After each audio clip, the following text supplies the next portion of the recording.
الحمدللہ رب العالمین والعاقبۃ للمتقین الصالحین الصلاۃ والسلام علی اشرف الانبیاء والمرسلین وعلی آلہ الطاہرین الطیبین واصحابہ اجمعین اما بعد فاعوذ باللہ من الشیطان الرجیم بسم اللہ الرحمن الرحیم النبی اولی بالمؤمنین من انفسہم صدق اللہ العظیم وبلغنا رسولہ النبی الکریم الامین الرؤوف الرحیم ونحن علی ذلک لمن الشاہدین والشاکرین والحمد للہ رب العالمین۔ درود پاک پڑھ لیجئے تمام حضرات ذوق شوق کے ساتھ۔ الصلاۃ والسلام علیک یا صاحب الرفعۃ والکمال وعلی آلک واصحابک یا صاحب الحسن والجمال۔ بعد از حمد و ثنا انتہائی ادب و احترام، عقیدت و محبت اور ولا و مودت کے لائق صاحبزادہ والا شان پیر طریقت حضرت صاحبزادہ پیر سید فیصل ریاض حسین شاہ صاحب زیدہ مجدہ لائق صد تعظیم و توقیر پیر طریقت حضرت پیر سید مظہر سجاد شاہ صاحب دامت برکاتکم القدسیہ، ریاض رسالت کے ایک اور مہکتے پھول سیدی سید عبداللہ شاہ جی، قابل احترام علماء کرام اور حاضرین محفل، قاسم صاحب کے لیے ان کی محبتوں کے اظہار پر جزاک اللہ۔ اللہ تعالیٰ انہیں بھی مزید عزتیں عطا فرمائے۔ اللہ ہم سب کو مودت کی راہوں پر استقامت کی دولت عطا فرمائے۔ آپ نے شعلہ نواح خطابات سماعت فرما لیے، چند گزارشات آپ کی خدمت میں حکم کے مطابق عرض کروں گا۔ میرے عالی وقار دوستو، آج معاشرے میں جو کچھ ہو رہا ہے وہ ہم میڈیا اور سوشل میڈیا پر ملاحظہ کر رہے ہیں۔ ایسے حالات میں کہیں سے ٹھنڈی ہوا کا جھونکا ایسے لگتا ہے جیسے جنت کی کوئی کھڑکی اور جھروکا کھلا ہے اور وہاں سے یہ ٹھنڈی میٹھی ہوا ہمیں محسوس ہو رہی ہے۔ مجھے اور آپ سب کو اپنی نسبت پر فخر کرنا چاہیے، اور ہمیں فخر ہے، اس لیے کہ آج جو چند گزارشات میں نے عرض کرنی ہے وہ اسی عنوان پر۔ بکھیرنا انتہائی آسان ہوتا ہے، لیکن جوڑنا اور پھر جوڑے رکھنا یہ کائنات کا مشکل ترین کام ہوتا ہے۔ اور اگر ہم حضور کی سیرت پڑھیں تو ہمیں جوڑے رکھنے کا یہ جلوہ کمال پر میرے مصطفیٰ کی سیرت میں چمکتا دکھائی دیتا ہے۔ میں نے یہ جو کہا کہ ہمیں اپنی نسبت پر فخر کرنا چاہیے، وہ اس لیے کہ ہمیں بھی اس در سے جوڑنے کا ہی پیغام ملا ہے، توڑنے کا پیغام نہیں ملا۔ ہمیں بکھیرنے کا سبق نہیں ملا بلکہ قریب لانے کا سبق ملا ہے۔ قبلہ شاہ جی کا دنیا والوں کے نام پیغام ہے، یہ 4 مصرے، پھر اس کے بعد اپنی گزارشات کی طرف بڑھوں گا۔ تم گالی دو حفوات بکو، تم گالی دو حفوات بکو، ہم تو قرآن سنائیں گے۔ تم گالی دو حفوات بکو، ہم تو قرآن سنائیں گے۔ تم مشق ستم جاری رکھو، ہم پیار کی رسم نبھائیں گے۔ تم مشق ستم جاری رکھو، ہم پیار کی رسم نبھائیں گے۔ میرے عالی مرتبت دوستو، شیخ سعدی نے گلستان کے اندر ایک جگہ لکھا، آپ فرماتے ہیں اگر عقل اور دانائی نام کی شے اس کائنات سے بالکل معدوم ہو جائے، مفقود ہو جائے، مشرق مغرب شمال جنوب آپ ڈھونڈیں، آپ کو کوئی دانا شخص ملے نہ، عقل کی روشنی کہیں دکھائی نہ دے، دانائی کا نور کہیں نظر نہ پڑے، تو فرماتے ہیں تب بھی اگر کائنات میں بسنے والے کسی بھی شخص سے آپ پوچھو تو خود کو بے وقوف ماننے کے لیے پھر بھی کوئی تیار نہیں ہوگا۔ اپنی جگہ ہر بندہ افلاطون، اپنی جگہ ہر بندہ عقل کل، اپنی جگہ ہر بندہ وہ یہ سمجھتا ہے میری جیسی دانائی کسی کے اندر نہیں۔ میں عرض کروں گا کوئی 2 کتابیں پڑھ لے وہ سمجھتا ہے میرے جیسا مولوی کوئی نہیں، کسی کی آنکھ بند ہو کوئی جلوہ نظر آ جائے وہ سمجھتا ہے میرے جیسا صوفی کوئی نہیں. اگر کسی کو کوئی اچھی جاب مل جائے وہ سمجھتا ہے میرے جیسا کامیاب شخص کوئی نہیں. لیکن اگر ذہن میں کبھی یہ تجسس ابھرے کہ ہمیں بھی عقل اور دانائی کی خیرات چاہیے تو ہمیں کوئی دروازہ بتایا جائے, کوئی دہلیز بتائی جائے, کوئی در نور بتایا جائے, ہم وہاں چلے جائیں. اللہ ہمیں بھی عقل کی خیرات عطا فرما دے, اللہ ہمیں بھی دانائی کا نور عطا فرما دے. تو اس سوال کا جواب آپ کی خدمت میں عرض کروں. قاضی ایاز مالکی رحمۃ اللہ علیہ شفا شریف میں حضرت وہب بن منبہ کا ایک قول نقل کرتے ہیں. حضرت وہب بن منبہ فرماتے ہیں کہ میں نے 71 کتابوں میں سیرت طیبہ کی 71 بکس 71 کتابیں پڑھی. میں نے 71 کی 71 کتابوں کے اندر یہ لکھا پایا اس کائنات میں عقل کی وہ روشنی کہیں موجود ہی نہیں ہے جو عقل کی روشنی رب نے میرے مصطفیٰ کو عطا فرما دی ہے. دانائی کا نور جو حضور کو میسر ہے وہ کہیں بھی نہیں. وفی روایت نخرا, ایک اور روایت کے حوالے سے حضرت وہب بن منبہ ہی کا قول, آپ فرماتے ہیں میں نے 71 کتابیں پڑھی, 71 کی 71 کتابوں میں نے یہ لکھا پڑھا اس کائنات میں جتنی بھی عقل ہے, اگر عقل کو ایک ریگستان قرار دیں, سمجھیں, اگر عقل کو ایک صحرا قرار دیں, ریگزار قرار دیں, ریگستان, تو فرماتے ہیں کائنات میں جتنی بھی عقل ہے, اب مشرق مغرب کے دانا لوگ جو گزرے ان سب کو ذہن میں لائیے, جتنی بھی عقل ہے وہ فرماتے ہیں وہ صحرا کے اندر موجود ریت کے ایک ذرے کے برابر ہے. باقی عقل کا پورا صحرا رب نے میرے مصطفیٰ کو عطا فرما دیا ہے.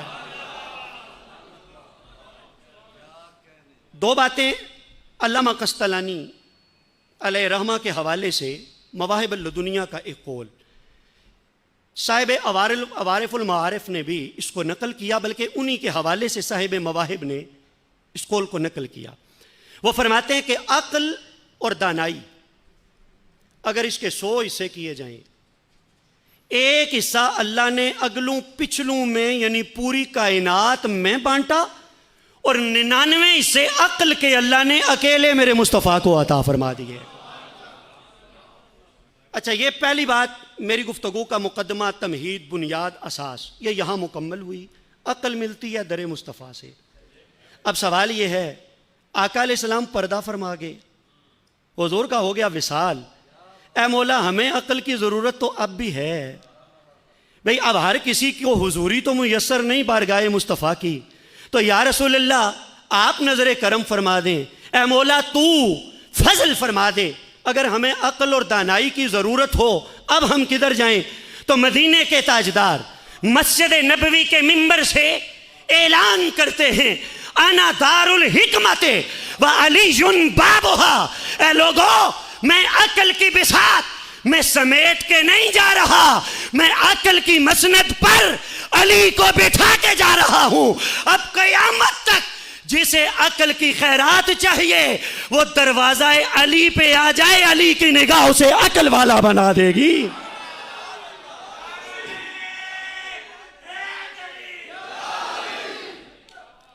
اچھا, اب عقل, دانائی, حکمت کی خیرات در مصطفیٰ سے ملتی ہے, در مرتضیٰ سے ملتی ہے.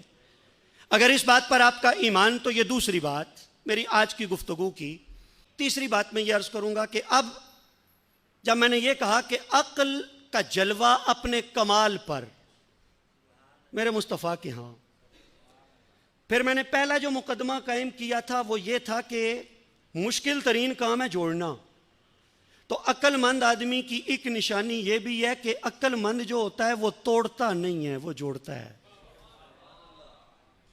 اور جوڑے رکھنے کا ایک طریقہ میں حضور کی سیرت سے آپ کی خدمت میں عرض کرتا ہوں.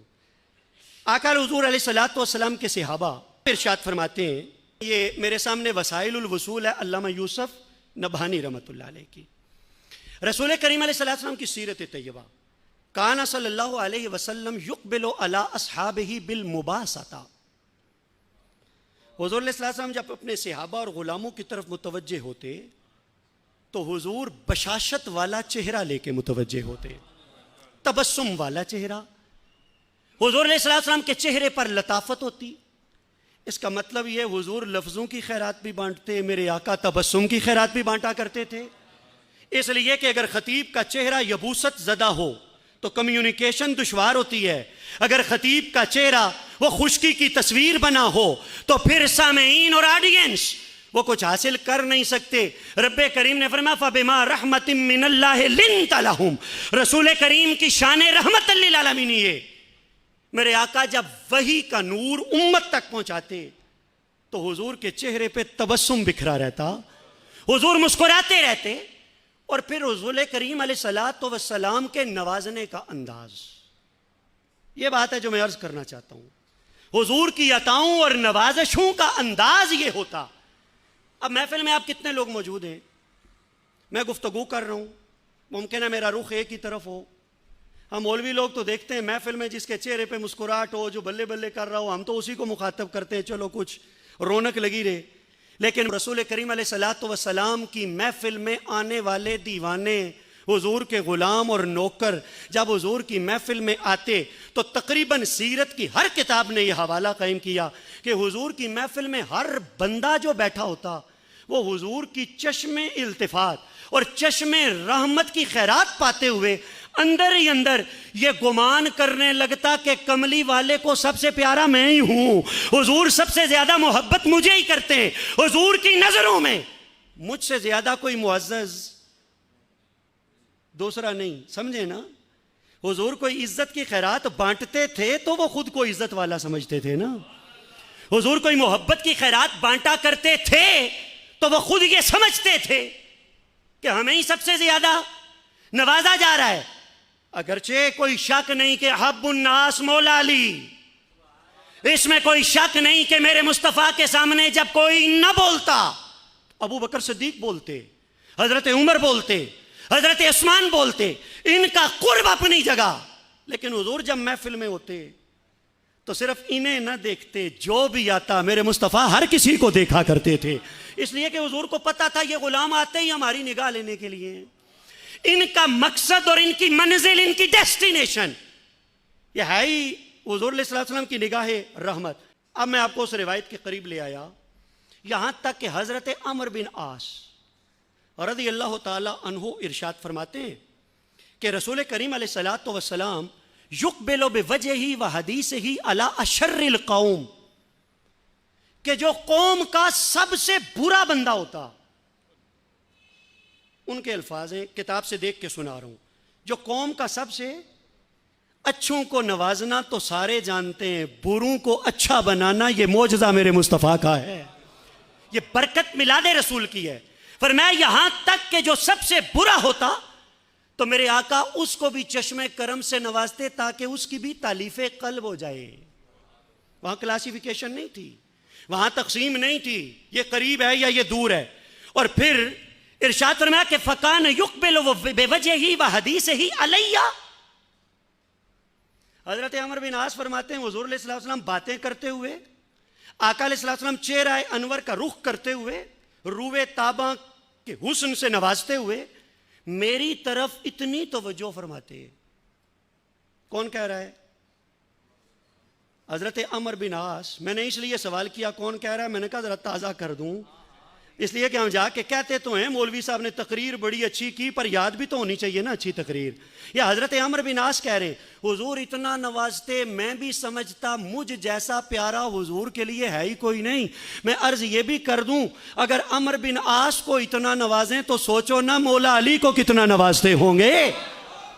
اور اگر یہ بات آپ کا ذہن قبول نہیں کر سکتا تو میں ان درویشوں کی یہاں میں لاتے ہوئے کہوں اس میں ناراض ہونے کی کیا بات ہے، یہ تو نگاہ یار کی مرضی کہ وہ کب کس کو کیسے نواز دے. کسی کی نگاہ پہ تو پابندی نہیں لگائی جا سکتی، کسی کی عطا پہ تو پابندی نہیں لگائی جا سکتی. اچھا حضرت عمر بن عاص فرماتے ہیں یہاں تک کہ مجھے گمان گزرا حتی ظننت انی خیر القوم، مجھے گمان گزرا کہ میں ہی سب سے بہتر ہوں. وہ صحابی رسول ہے، حضور کے ہاتھ میں ہاتھ دیا، دیٹس انف. لیکن میں اتنی بات ضرور حدیث سے نور اور سبق لیتے ہوئے عرض کروں گا، دعا کرو اللہ اس ظام سے بچائے کہ میں قوم میں سب سے خیر ہوں. آج کے دور کے سارے فتنوں کی بنیاد یہ ہے، سبب یہ ہے کہ میں ہی اچھا ہوں، کوئی دوسرا اچھا نہیں. کہتے ہیں کہ مجھے گمان گزرا کہ میں سب سے بہتر، سب سے اچھا. تو کہتے ہیں یہ گمان نہ رہا، یہ لفظ بن کے لبوں پہ آ گیا. میں نے رسول کریم علیہ الصلوۃ والسلام سے سوال کر دیا، یا رسول اللہ میں چنگا یا حضرت ابوبکر صدیق؟ حضرت عمرو بن عاص کہہ رہے ہیں یہاں تک حضور نے اتنا نوازا، میں نے سوال کر دیا میں بہتر یا ابو بکر؟ حضور تو حضور ہیں. 1400 سال بعد کوئی سید زادہ بات کرے تو اس کی باتوں سے لہجہ حیدری کی خوشبو آئے.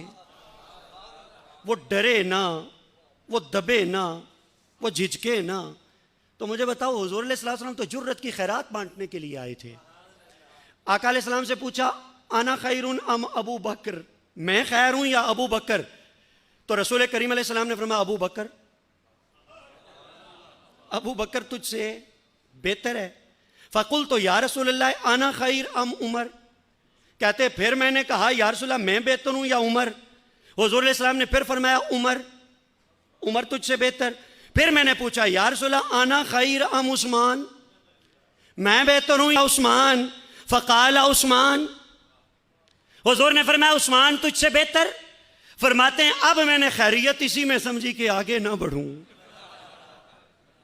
تم بھی خیریت اسی میں سمجھو کہ آگے نہ بڑھو، اس سے آگے نہ بڑھو، اس لیے کہ یہی پل صراط ہے، یہی حد اور لیمٹ ہے. اگر اس سے آگے بڑھنے کی کوشش کرو گے تو اس پار دوزخ ہے. اس کو محبت کے ساتھ یہاں رک جاؤ گے تو صرف جنت نہیں ملے گی، جنت میں مدینے والے کی سنگت رب عطا فرما دے گا. کہتے ہیں فلما سألت رسول اللہ صلی اللہ علیہ وآلہ وسلم فصدقنی، حضور علیہ السلام سے جب میں سوال کیا مجھے جواب ملا. فلوددت انی لم اکن سألتہ، کہتے ہیں پھر میرے دل میں خیال آیا چنگا سی میں سوال نہ ہی کرتے، میں یہ سوال نہ کرتا تو زیادہ بہتر ہوتا. لیکن میں آپ کی خدمت میں عرض یہ کرنا چاہتا ہوں، حضور کے صحابہ کی صفوں کے آخر میں بیٹھنے والے، حضور کی چشم مذاق کی عطائیں اور نوازشیں، آپ اس کا اندازہ کریں کہ وہ بھی حضور کی عطاؤں کو دیکھ کے یہ سمجھتے ہیں کہ شاید مجھ سے حضور رسالت مابل تحیت و ثنا یہ سب سے زیادہ محبت کرتے ہیں. اور پتہ ہے ایسا کیوں تھا؟ اس کی وجہ یہ تھی کہ رسول کریم علیہ السلام، میں عرض کروں جو میں نے بالکل آغاز میں بات کی کہ جوڑنا، یہی حضور علیہ السلام کی سیرت طیبہ ہے. اور جوڑنے کا ایک بڑا زبردست طریقہ حضور کی سیرت سے روشنی لیتے ہوئے میں عرض کروں، کان صلی اللہ علیہ وآلہ وسلم لا یاخذ بالقرف. آج جو ہو رہا ہے معاشرے میں اس پہ بھی نظر ڈالیں. حضور جو خیرات بانٹ کے گئے ذرا اس کو بھی ذہن میں لائیے. میں ترجمہ عرض کرنے لگا ہوں. حضور علیہ السلام نے کبھی کسی پر تہمت نہیں لگائی. آقا علیہ السلام نے کبھی کسی پر، آج یہاں باتیں میری، اس کا معنی کوئی اور متعین کر رہا ہے، جملے میرے، اس کی مرادیں کوئی اور متعین کر رہا ہے. صرف اپنا چورن اور سودا بازار میں بیچنے کے لیے. ہر بازار میں تمہارا سودا بکے گا، لیکن بازار مصطفیٰ میں اسی کا سودا بکے گا جسے رب نے اخلاق رسالت کی بھی عطا فرمائی ہوگی. میرے مصطفیٰ کی سیرت طیبہ کا نور رب ذوالجلال نے عطا فرمایا ہوگا. آقا علیہ السلام نے کبھی کسی پر تہمت نہیں لگائی. وَلَا يَقْبَلُ قَوْلَ أَحَدٍ عَلَىٰ أَحَدٍ. اور حضور علیہ السلام نے کبھی ایسا نہ کیا کہ ایک کی بات اٹھائی ہو اور دوسرے سے کی ہو، ادھر کی بات لی ادھر کی. آقا علیہ السلام نے کبھی یہ کام نہ کیا، بلکہ اگر کوئی کرتا تو میرے آقا ڈانٹ دیتے. میں بتاتا ہوں کہ جڑے رہنے والے جڑے کیوں رہے. کوئی کرتا تو میرے آقا ڈانٹتے. وَقَانَ صلی اللہ علیہ وآلہ وسلم کثیرا ما یقول، اکثر حضور فرمایا کرتے تھے لا تبلغونی عن اصحابی الا خیرا. اور میرے ساتھیوں کے بارے میں اگر مجھے خبر دینی ہو تو اچھی خبریں دیا کرو، چغلیاں نہ کھایا کرو میرے سامنے آ کے. میرے ساتھیوں کے بارے میں چغلیاں نہ کھایا کرو، اچھی خبر ہو تو وہ پہنچاؤ. کیوں؟ اس کی توجیہ سنیں. فَإِنِّي أُحِبُّ أَنْ أَخْرُجَ إِلَيْكُمْ وَأَنَا سَلِيمُ الصَّدْرِ. حضور فرماتے ہیں میں چاہتا یہ ہوں کہ جب تمہاری محفل میں آؤں تو تم سب کے بارے میں میرا دل صاف ہو، میرا سینہ صاف ہو، مجھے اچھی خبریں مجھے دیا کرو، کسی پر بوجھ لے کے میں جانا نہیں چاہتا، اس لیے کہ اگر کسی کے بارے میں قلب مصطفیٰ پہ بوجھ آ جائے، مجھے بتاؤ اس کے پلے بچے گا کیا؟ اس کے نامہ اعمال میں ان تحبط اعمالکم وانتم لا تشعرون۔ چلتے چلتے ایک آخری جملہ، حضرت معاذ ابن جبل فرماتے ہیں مجھے حضور علیہ السلام نے وصیت کی تھی وَأَنْهَاكَ أَن تَسُبَّ حَكِيمًا، حضور فرماتے ہیں اے معاذ میں تجھے منع کرتا ہوں کسی دانا شخص پر کبھی انگلی نہ اٹھانا، کسی حکیم اور دانا شخص کو کبھی گالی نہ دینا، او تو کذب صادقہ، کسی سچے بندے کی کبھی تکذیب نہ کرنا۔ آج معاشرے میں کیا ہو رہا ہے؟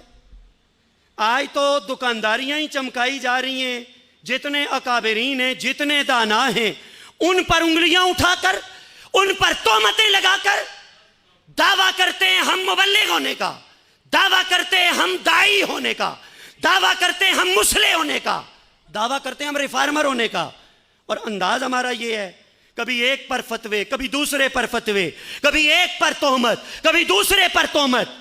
ایک آخری جملہ مجھے کہنے دیں، حضور علیہ السلام جنت اور دوزخ کے مالک ہیں، حضور جنت اور دوزخ کے مالک ہیں، میرے آقا مبشر بھی ہیں نذیر بھی ہیں۔